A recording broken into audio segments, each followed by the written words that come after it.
bestie, Jennifer Foster. I'm so excited that she's come to chat with me today. And you may hear children in the background. They are supposed to be napping. Girls, get to napping. But we're going to have a conversation in spite of all that, and hopefully you'll get a lot out of it. Hey, Jennifer. Hey, Kevin. The laughter's already beginning. I'm so excited that you've come to chat with me in front of the camera. I am too. A little nervous, a little scared, but excited. And I really I enjoy chatting with you, and you're such a great mom. And I want you to tell us a little bit about your family. Oh, that's so sweet. Well, it began with me and my husband, Jeremy. We've been married. This August will be 13 years, right after you guys. Yeah. And we have 3 children. We have the first one's Jaden. She's 12. Jessalyn is 11. And Jillian, all the way down, is 15 months. And we pastor a church together in Houston called the 429. Oh, wow. And that's a church for young adults. Yes. Yeah. And so you've got this big gap in your family. Oh, yeah. And it's quite fun. Interesting, I'm sure. It's very interesting. It's great, though. I would tell everybody this is the way to do it. I love that we did it this way because I've got 2 other mothers at home who absolutely love and take care of the baby, and she's an absolute joy, and we're just having the best time of our life. Yeah, I love it. Yeah. That's and your girls, they are, and I'm referring to Jessalyn and Jaden. Oh, yeah. They are so cute. They're little firecrackers. They're crazy. They're just intelligent. They're intelligent. They just say anything. And one of the things that struck me as really cute was Jessalyn is kind of in this teeter-tottering between being a preteen and then still being a little girl. And you told me something at Christmas time.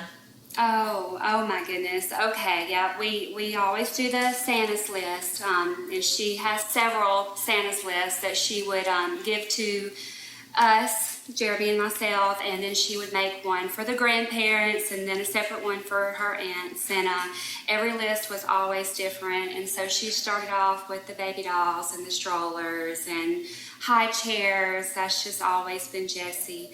And then it gradually, things were eliminated off there because she was trying to be more mature. But we did end up getting her a baby doll and a stroller.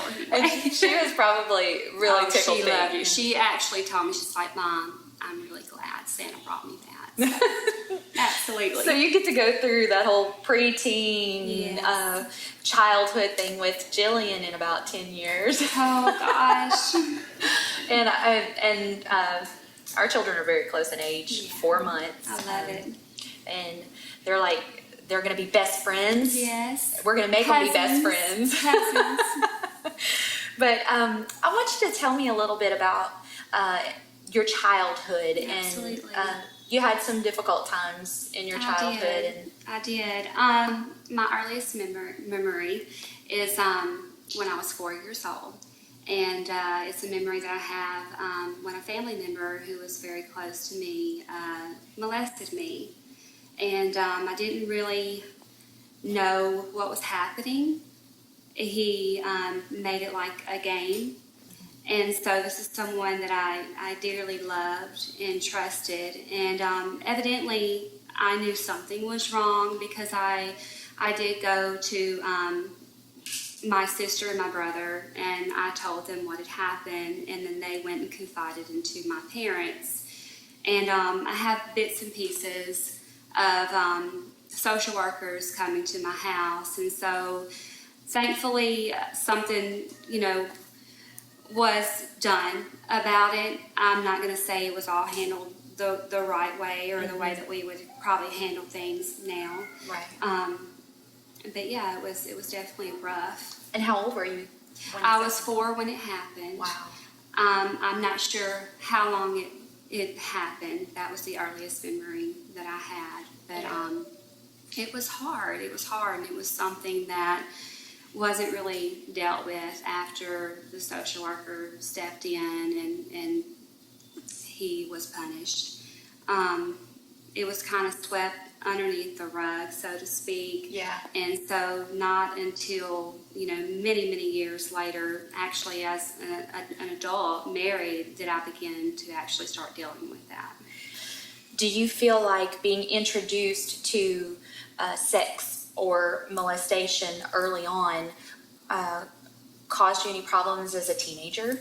I'm not sure, what happens inside your head when something like that happens. But for me, I felt like I was only good for one thing.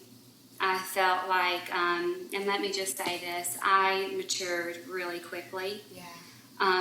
And so I noticed how older guys were always drawn and attracted to me, and I liked the attention that it brought.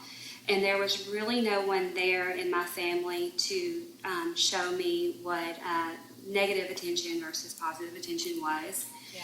And so it made me feel good about myself, and I really felt like that's what love was. And so it brought a lot of problems as a teenager. I was sexually active at the age of 14. Wow. Yeah. And like I said, I didn't really have any role models. We weren't going to a church. I did attend a Christian school, but these things weren't really talked about. Mm-hmm. My mother wasn't really educated on this matter either. She didn't really know how to talk to me about this. And so all my friends were doing it, so hey, you know. And so I just began a vicious cycle of that was my life. That was, I had a boyfriend from the age of 14 all the way to 19. Thankfully, it was just this one guy, but it began a horrible relationship of sexual abuse, physical abuse, and mental abuse. And he was quite a bit older than you. He was about 4 years older than me. When you think about a 14-year-old with an 18-year-old, that's big time. Yeah. And do you find that, being, like you said, being sexually active, that it kind of opened you up to even more mature things, as far as lifestyle, thinking about more adult things? It did. I've been thinking about that Taylor Swift song. It's just going over and over in my head. I hear it and I think about my life. When you're 15 and someone tells you they love you, you're going to believe them. Yeah. And that's how it was for me. This guy, he was amazing at first. He was my first love. And he said he loved me, and I believed him. He didn't know what love was, and neither did I. And so we began this grown-up relationship, and the sex was immediate. I gave everything to this guy, thinking that he would be the one that I shared the rest of my life with. I ended up following him wherever he would go, and as crazy as this sounds, that led me through about 4 different schools, chasing him around from different parishes that we have in Louisiana, just trying to stay close to him. I ended up quitting school to be with him as a senior, almost ready to graduate. And the mental abuse that came, it was a lot for a young girl to have to deal with, and the physical abuse as well. So this sexual abuse, it not only led you to be sexually active early on, but it also affected your self-worth, because you felt like your whole worth was dependent upon your relationship with a guy. Yes, absolutely. I ended up making him my whole world. I secluded myself from my friends. I really didn't have any friends other than just a few who were really kind of in a cycle, like mine, with other guys.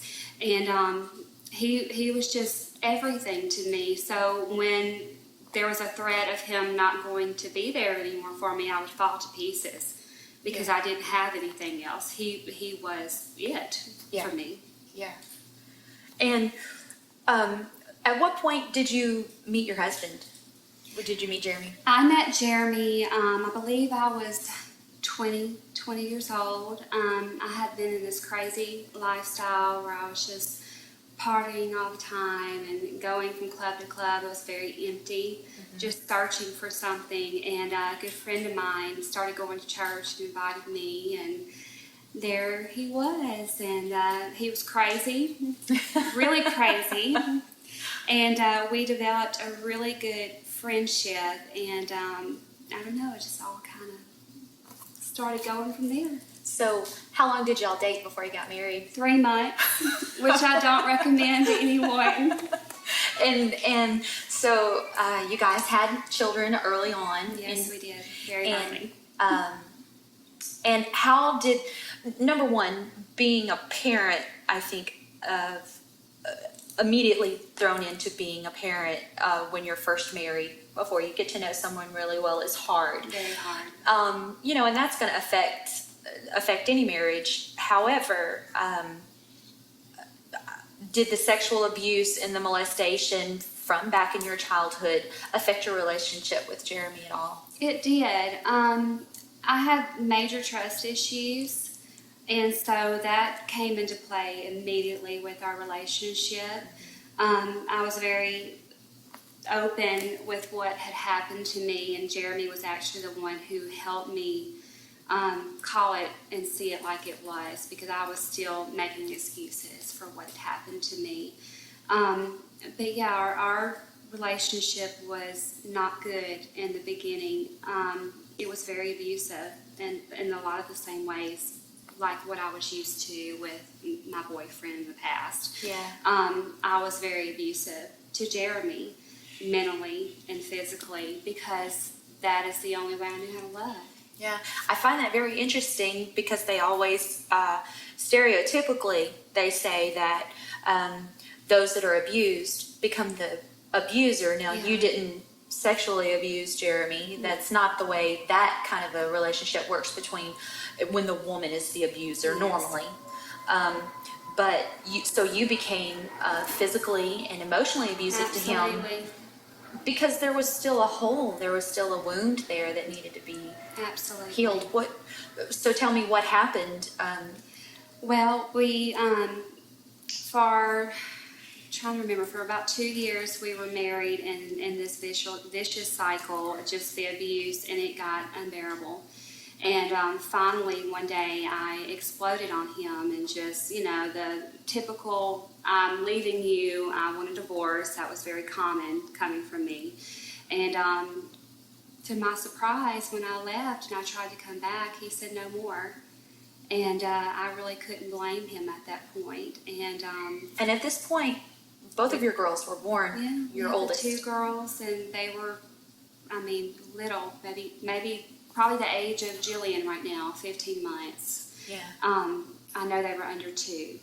And so it was really tough. And for 27 months, we lived in separate homes. He had the kids 1 week, and then I would have the kids 1 week. So this cycle, like you say, this vicious cycle, it affected your marriage, it affected your motherhood. Mm-hmm. Do you feel like,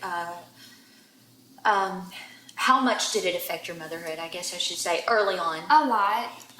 Something that this is probably the first time sharing with someone other than my husband. I can remember lying in the bed at night with Jeremy when Jaden was born, and she was crying, and he would get up to go take care of her, and he didn't know it, but I would lay there in bed just still and afraid and listening to make sure he wasn't hurting my baby. Wow. Yeah. Wow. So that trust. Even though I trusted him and I loved him and I knew that he would never, ever do anything like that, Yeah. that fear was still there. And even still to this day, I'm very careful and cautious, and there's only a few who they can go spend the night with. Yeah. But things like that, it was very difficult for me to be able to trust them. Yeah. People with them. I am constantly thinking about how you guys made it through that separation, and your girls, by the grace of God, right? are so well adjusted. They are. I've seen them mature here in the last 3-4 years to where, they might have been a little affected early on in their age by your separation and still having to get through that. But God has done a healing over your entire family. Absolutely. Regarding the separation, regarding you live very public lives as part of the ministry. And what I find interesting is that when you guys started being more open about what y'all had gone through as husband and wife and what you had gone through, that's when the healing process really began. Yes. In addition to, I think, your mom passed away almost 5 years ago or 5 years ago. And do you feel like her death caused you to really deal with some underlying issues that you might have had? I think so. I mean, a lot of those issues were kind of pushed to where I had to deal with them, other than just dealing one-on-one, with my husband or a counselor. They were brought out into the family where I had to deal with those, issues in front of everyone. I would say that I really, I loved my mother very, very much. I think she was a wonderful mom. She was so cute too. She was, and she never met a stranger, and so just to know her, you would love her. And I could be really bitter at her for some of the things that happened, because as a mom, you're supposed to protect me, and I was young, and why didn't you do this, or why didn't you do that? There's so many things that I could point fingers at, but I know that she did the best that she could. Yeah. Education is very important, and that's the way that I look at it. She only did what she knew, and she wasn't educated on so many things, and that's why now with my girls, I feel like I'm almost thankful for my experiences, even though they were terrible. Right. I know now what to look out for and how to raise my daughters. Yeah, and that's what I was going to ask you about is how is it affecting your motherhood now that you have girls that are going to be entering their teenage years very soon, and you're going to have to decide whether they can wear a one-piece or a two-piece to the beach. Dad's already decided everything. However, we know as women, and what they can do. And just recently, after church one night, Jaden asked if she could ride home or ride to a youth function with one of her friends, and you asked her who's driving, and she said, "Oh, well, her brother. He's really cute." Like 16. No. Like that was like him being cute was gonna convince you. Of course. And I thought to myself, she is saying that to the wrong person. Dear God, help me. Yeah, y'all just need to pray for me. It really is great. Jeremy and I, we've talked about for as long as I can remember, of course, how we want things to go. Sure. And as parents, the boundaries and the guidelines that we're going to set for our daughters, and we hope that they get that, and we hope that they don't push and shove. And I know that they're going to want to spread their wings, and they're going to want to try different things. And I try to be very open with them about my past experiences. It's not always been easy to talk about everything that I've been through, and there's some things that I have held back. They know about the abuse. They know that it came from a very close family member, so they're very aware about the dangers that are out there. Something that I'm not looking forward to, but that's definitely fixing to start happening, is the talks about just how, when I was a little girl, and how when I started dating, and the sexual intercourse, and how at a young age how that ruined my life. I know some mothers shy away from that. I'm not going to. I'm not ashamed. I really want them to hear my story and know how it messed up my life. Yeah. And I want them to see how God has really just blessed us and how, you can overcome things like that. And I think as moms of girls, and mine are so young, but it's amazing how early the sex education starts. Very early. It has to begin sooner because it's going to happen outside the home. Absolutely. If you don't tell them Yes. At home. They need to know what really happens and what really is. And I think as mothers, we need to make sure that our girls understand they are the gatekeepers to something that is pure and innocent. Yes. They are the gatekeepers to their own innocence. And because let's be honest, guys are going to get away with whatever they can get away with. Absolutely. And because they're made that way. Yes. They think about it early on, it's just natural instinct. But to raise modest girls, modest and pure mentally, not just exteriorly, Yes. not just on the external, but inside, to where they don't have to fight thoughts. We have to protect them and teach them to be gatekeepers of their own innocence. Absolutely. So do you ever feel like you're overprotective with your girls based on your past? I got over that a long time ago. I used to think that I was being overprotective because, we would always say no if they came home from school and had an invite to someone's house that we didn't know. Yeah. And the rules in my house are, and they were and they still are, if we don't know them, then you can't go over there. Yeah. I think that we really do have to protect our children, and that's our job as parents. And it's no joke what's going on in the world today. Yeah. It's not a good place. Right. And yes, you do have to kind of, let them go. And right now they're in Louisiana without me for 3 weeks, and they're at a camp and they're running around doing God knows what. Hopefully they're being really good, but I haven't even received a phone call.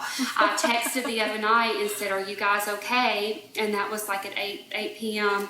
And at midnight I got a text that just said night night. And So, they're with Nani and Well, Poppy. they're with grandparents, but they're not. They're staying Right. in their own place, and they love it. They say, "Yay, no parents!" And we all know that even with all the counselors and everything, you can They're get away safe. with murder. You at can a get, yes, camp. we all know you can get away with murder. And the last update I got was Jessie has a boy that she likes, and Jaden's already threatened to beat him up if he tries anything. So I think I'm good because Jaden's going to be protecting Jessie. But I don't feel like I'm overprotective. I feel like I'm doing my job. Yeah. And just because the house down the street has different standards, Yes, and that's not That doesn't always make it easy. okay. Yeah. That is not always easy. There's been many nights where I've cried to Jeremy saying, are we too strict? Mm-hmm. Are we doing, the right thing? Because our neighbors, they don't believe the same things that we believe. They don't have our values, but I know that we're doing the right thing. I know that we're raising good girls, good godly girls. Yeah. So you feel like you've reached a healing process in all of this. What would you say? What would you tell someone? And I know there are women out there that have never come out about any sexual abuse that they've had as a child, or maybe not even recognized it as such because it's more painful. Yeah. But what would you tell someone that is struggling with that, has not healed from it, and has let it ruin their own relationships? What would you tell them? Well, first I would say that it's absolutely very freeing to be able to talk about this, and it's my testimony. Yeah.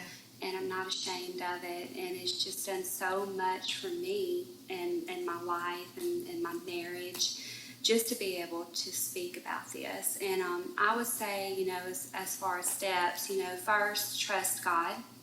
You need to pray about it and know that He's going to be there with you.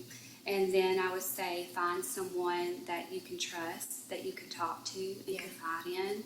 And then find a professional Christian counselor, someone who can listen to you and help you heal, give you the keys to begin that process. One of the very first things that I ever did that my counselor instructed me to do was to write a letter to the person who hurt me. Yeah. And my counselor said, it's up to you if you want to send it or not, but just writing that letter, even though I never did send it, was so freeing to me. And so you have to do some things. You have to get it out and begin to talk about it. Yeah, and the good thing about God and about a professional Christian counselor is they're not going to tell anyone it's on you until you can reach a point to where you can be more open. Absolutely, yes, absolutely. And that is a comfort to know for some people. Yes. You know, they're not going to go tell all these other people until I'm ready. That's right. Until I'm healed. That's very important. Yeah, Jennifer, I am so thankful that you have come to share, because I know that someone out there needs to hear your testimony. And I, alongside Jeremy and your family, I'm one of your biggest fans and one of your biggest champions of getting your story out there. You just have an amazing testimony. God and you and Jeremy saved your marriage through your openness, through your willing to admit, okay, I've got to fix something. God saved your children from being in a split home. And you've kind of added on to your family and said, okay, look, devil, this really is going to happen. Absolutely. Absolutely. And, you know, by adding Jillian in, it's like, yeah, we're in this for the long haul, buddy. Yes, you just better back up. If Jeremy has his way, he knows how many more we'll have. I'm praying twins on both of you. Yes. That's fine. I'm saying no. I'm just so thankful that you have come to share, and I've seen you blossom even in the last 4 or 5 years, just blossom and become a minister in your own right. And I know you don't like talking in front of people, so I know it's just an amazing thing to have you here, and I'm very thankful for that. I do have a couple of fun questions before we end. I'm going to move my high class sticky note here. You like dog or cat? Dog. Do you cook or eat out? I wish I cooked more, but eat out. You're a Paula Deen fan, I know. Yes, I am. The more butter, the better. Pregnancy cravings. What were the weirdest ones? McDonald's French fries and their chocolate shakes. Together. Oh, yeah. Complete meal. Everything you need for a healthy, growing baby to be born. What's your happy place? My bubble bath. My garden tub. Yes, that's why we're friends. Oh, yeah. What book did you read, or what book did your children want you to read? They love the book that their dad gave them, The Giving Tree. And that's by Shel Silverstein, Yes. right? Yeah, that's a great book. I love It that. is. I love that author. Everything he does. Mom, what did your mom used to do or say that got on your nerves, and you swore to God you would never do it, and you find yourself? There's so many. There's so many. I feel so bad because we used to make fun of her because she would absolutely just lay her keys down, and then 5 minutes she wouldn't be able to find them, and she would be running around the house with maybe her cell phone in her hand saying, "Where's my cell phone?" And I do the same thing. And another thing that I do is I'm going to drop food on me somewhere if I'm eating. And that was her. And my husband will say, well, the spirit of Ruth is upon us when that happens to me. And that sounds like a legit thing, the spirit of Ruth. Oh, Lord. But you know what? I guess it's because she's gone. It's like I take delight in it now. I love it. Yeah. I'm like my mom. It's a way to keep your mom near you. Exactly. I loved your mom so much. She was so cute. But thank you for joining me in my home, and thank you for listening in. And I hope that someone out there has been touched by Jennifer's story. I'm hoping to see a book from her or a blog from her sometime in the future. But she and her husband minister at the 429, and you can see streaming. Sometimes we can see Jennifer speaking at the 429. It's www.the429.com, streaming live every Saturday night at 8 o'clock. And you can follow her on Twitter, if I can get her to tweet more. I do have a Twitter account, but I'm never on there. I will try. And you can just see what wonderful things are happening in her life, and this wonderful mother and amazing woman of God. And I am so thankful that she was here today, and thankful that you could hear her story. Thank you so much. I'm a blessed mom, Jennifer, and I'm so glad that you're here, and I know you're a blessed mom. Absolutely. I'm Heaven Allen at doublyblessedmom.com.